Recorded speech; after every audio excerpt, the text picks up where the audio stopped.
لیکن مریم نواز صاحبہ کو ابھی یہ ایج ہے سب سے بڑا کہ میاں محمد نواز شریف صاحب جو ہیں وہ ان کے ساتھ تمام اجلاسوں میں لیڈ بھی کر رہے ہیں.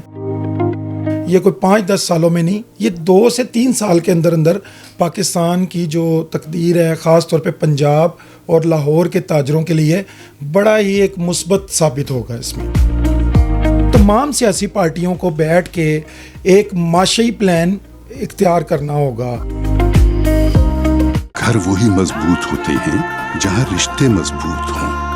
آپ ذرا رشتوں کو مضبوط کیجئے. گھر کی دیواروں اور چھتوں کو تو ہم مضبوط بنا ہی دیں گے. ماڈل اسٹیل، آؤ ایک مضبوط گھر بناتے ہیں. بسم اللہ الرحمن الرحیم. السلام علیکم. آپ کا میزبان ملک انصب آپ کی خدمت میں حاضر ہے. اس وقت انارکلی بازار میں موجود ہوں. میرے ساتھ general secretary evening road new Anarkali Babar Qadri صاحب موجود ہیں. ان سے ہم بات کرتے ہیں پاکستان کے جو موجودہ حالات ہیں، پاکستان کی اکانومی کو جو چیلنجز درپیش ہیں اور ان اکانومی کے حل کے لیے تاجر برادری کی تجاویز کیا ہے اور ان کے حل کے لیے کیا حکومت اقدامات کرے. اس حوالے سے ان سے بات کرتے ہیں. بابر بھائی بہت شکریہ سب سے پہلے تو ایک بار پھر ملاقات کا وقت ترتیب دینے کا. یہ بتائیے گا کہ وفاق میں اور پنجاب میں اس وقت دونوں میں نئی حکومتیں تشکیل دے چکی ہیں. وفاق میں شہباز شریف صاحب اپنے فرائض منصبی انجام دے رہے ہیں اور پنجاب میں میڈم مریم نواز شریف صاحبہ. ان دونوں کے جو تقرری ہے اس کو آپ کس طرح سے دیکھتے ہیں؟ اس کے بعد جو بزنس کمیونٹی کو چونکہ مسلم لیگ نون سے میاں نواز شریف سے بہت سی امیدیں وابستہ تھیں، کیا وہ امیدیں جو عوام نے وابستہ کیں، تاجروں نے وابستہ کی مسلم لیگ نون سے، شہباز شریف اور مریم نواز شریف مل کر ان توقعات پر پورا اتریں گے اور عوامی حقوق کی ترجمانی کریں؟ جی بسم اللہ الرحمن الرحیم. ملک انصب صاحب آپ کا بہت شکریہ، آپ آئے ہیں کمنٹس لینے کے لیے. دیکھیں اس وقت جو آپ نے یہ بات کی ہے گورنمنٹ کے حوالے سے، سب سے پہلے تو ہم اپریشیٹ کرتے ہیں مریم نواز صاحبہ کو اور مبارکباد بھی پیش کرتے ہیں کہ انہوں نے پنجاب کی جو سی ایم شپ ہے وہ سنبھالی. اس کے علاوہ ہمارے جو پرائم منسٹر صاحب ہیں شہباز شریف صاحب، ان کے لیے بھی نیک خواہشات ہیں اور امید کرتے ہیں کہ آنے والے دنوں میں جو ہے یہ جو اس وقت حالات اور جو پچھلے 2 سے 3 سال سے جو حالات اس وقت ہمارے ملک کے ہوئے ہیں ان کے اوپر پورا کنٹرول کریں گے. سیکنڈلی یہ ہے کہ ابھی تو مریم صاحبہ جو ہے وہ پہلی دفعہ اس وقت اقتدار میں آئی ہیں، ادروائز وہ کمپین وغیرہ چلاتی رہی ہیں. لیکن مریم نواز صاحبہ کو ابھی یہ ایج ہے سب سے بڑا کہ میاں محمد نواز شریف صاحب جو ہیں وہ ان کے ساتھ تمام اجلاسوں میں لیڈ بھی کر رہے ہیں اور ان کو گائیڈ بھی کر رہے ہیں.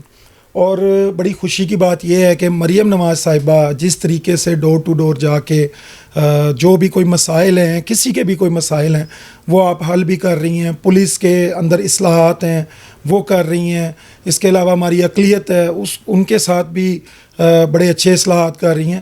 تو یہ جو چیزیں ہیں، اور اس کے علاوہ جو ابھی انہوں نے ایک نئی اسکیم نکالی ہے نوجوان کے لیے بائکس وغیرہ کے لیے، اور زرعی اسکیم بھی جو انہوں نے کسانوں کے لیے نکالی وہ بھی. تو میں امید کرتا ہوں کہ اگر تو یہ کام اس طرح سے جاری رکھیں گے اور یہ کام سوائے ایک فائلوں میں نہیں اس کے اوپر امپلیمنٹ ہوگا تو انشاءاللہ تعالی یہ کوئی 5-10 سالوں میں نہیں، یہ 2 سے 3 سال کے اندر اندر پاکستان کی جو تقدیر ہے خاص طور پہ پنجاب اور لاہور کے تاجروں کے لیے بڑا ہی ایک مثبت ثابت ہوگا. اس میں یقیناً تاجر برادری امیدیں وابستہ کر رکھی ہے، اور جس طرح تیزی سے پنجاب میں خاص طور پہ ڈیولپمنٹ اور جو ایک ترقیاتی کاموں کا آغاز ہوا ہے اس میں بہت سی امیدیں وابستہ بھی ہیں.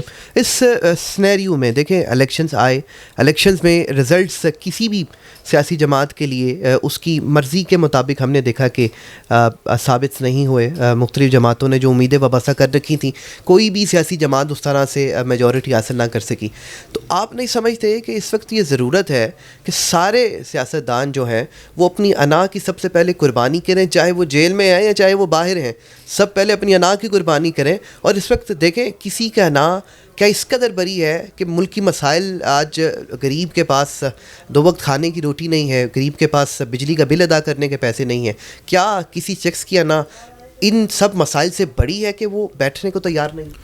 جی دیکھیں، سب سے پہلے تو ہمیں یہ سبق لے لینا چاہیے کہ آج سے 1.5 سال پہلے جو بھی تحریک انصاف نے ایک کمپین جاری رکھی، ایک تشدد کی سیاست اور جاریت، اس طریقے سے معاملات انہوں نے جاری رکھے، سب سے پہلے تو ہمیں یہ سوچنا چاہیے کہ اس وقت ہمارے ملک کا جو پوری دنیا میں ایک نام ہے وہ کتنا ڈی گریڈ ہوا ہے.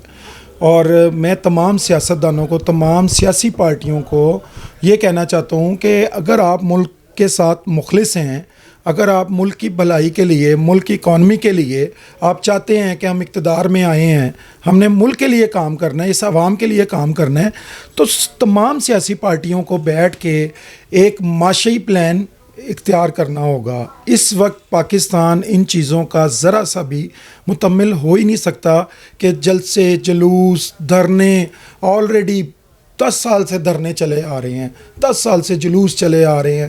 ٹھیک ہے, اپوزیشن کو اپوزیشن بھی کرنی چاہیے جو ان کا رائٹ بنتا ہے, لیکن اس طرح کی جلاؤ گھیراؤ کے معاملات, پاکستان کا نام پوری دنیا میں بدنام کرنا, پاکستان کے اداروں کو بدنام کرنا, اس طرح یہ نقصان 2 سالوں میں جس طرح پاکستان کا گریڈ نیچے گیا ہے, پاکستان کے پاسپورٹ کی ویلیو جو ہے وہ جو خراب ہوئی ہے ان 2 سالوں کے اندر, یہ ہماری تمام سیاسی پارٹیوں کو اس سے سبق لے لینا چاہیے کہ یہ نقصان پورے پاکستان کا ہے, پاکستان کی عوام کا ہے. پاکستان کا جب نقصان ہوگا تو پھر وہ سیاسی لوگوں کا بھی نقصان ہے. ہمارے اداروں کو اگر آپ بدنام کریں گے, اگر ادارے کسی بھی جگہ پر انوالومنٹ کرتے ہیں تو اس کو ایک اجلاس کے اندر اس کی بات کو کیا جائے, آیا کہ کھلے عام لوگوں کے اندر بات کر کے پوری دنیا کو سنایا جائے. تو پاکستان میں اللہ کا شکر الحمدللہ ہر طرح کی سکلز ہیں, پاکستان میں ہر طرح کی جو ہے وہ ایک ٹیکنالوجی بھی ہے, ڈاکٹرز ہیں, انجینئرز ہیں, ہر طرح کا سکلز ہیں. تو ہمارے سیاستدانوں کو خاص طور پہ چاہیے, جو سینئر سیاستدان ہیں, اور اس وقت خاص طور پہ میں پاکستان تحریک انصاف اور جو پاکستان تحریک انصاف کی جو قیادت ہے, اور عمران خان صاحب تو جیل میں ہیں, ان کی قیادت کو بھی یہ پیغام دینا چاہتا ہوں اپنی تاجر برادری کی طرف سے کہ برائے مہربانی آپ لوگوں نے بہت زیادہ جو ہے وہ ایک تشدد کی سیاست کر لی, ایک دھرنوں کی سیاست کر لی, لیکن اس سے آپ لوگوں کو بھی پتہ ہے کہ نقصان آپ لوگوں کا بھی ہوا ہے, نقصان ہمارے پاکستان کا بھی ہوا ہے, اور سب سے زیادہ نقصان ہوا ہے پاکستان کے تاجروں کا. جو آج تاجر پورا عید کا سیزن ہے لیکن بازاروں میں آپ جا کر دیکھیں کہ بالکل سناٹے پڑے ہوئے ہیں, لوگوں کے اندر اتنی قوت نہیں کہ وہ خرید و فروخت کر سکیں. رمضان ہے, رمضان کے مہینے میں لوگوں کے ہر پچھلے سال سے زیادہ لوگوں کا برا حال ہو چکا ہوا ہے. تو اس لیے اگر آپ پاکستان کی بھلائی کے لیے ہیں تو میں خاص طور پہ تحریک انصاف کی جو سینئر قیادت ہے اور عمران خان صاحب ہیں انہیں یہ کہتا ہوں, اور ہمارے جو ادارے ہیں ان کو بھی یہ کہتا ہوں, اور ہماری جو مسلم لیگ نون کے اس وقت پرائم منسٹر صاحب ہیں شہباز شریف صاحب, کہ وہ ایک ایسا لائے عمل اختیار کریں کہ سب آپ ایک پیج پہ بیٹھیں. ایک فارمولا جب 16 دسمبر 2014 میں جب APS اٹیک ہوا تھا تب بھی آپ لوگوں نے ایک پیج پہ بیٹھے, مل کے بیٹھے, تو آپ نے دہشت گردی کو شکست دی. مل کے ایک آپریشن ضرب عرب سٹارٹ ہوا, دہشت گردی کو شکست دی. پوری دنیا کو میسج گیا کہ ہم آپس میں ایک ہیں, پاکستان کی سالمیت, پاکستان کی خود مختاری پہ ہم کوئی سمجھوتا نہیں کریں گے.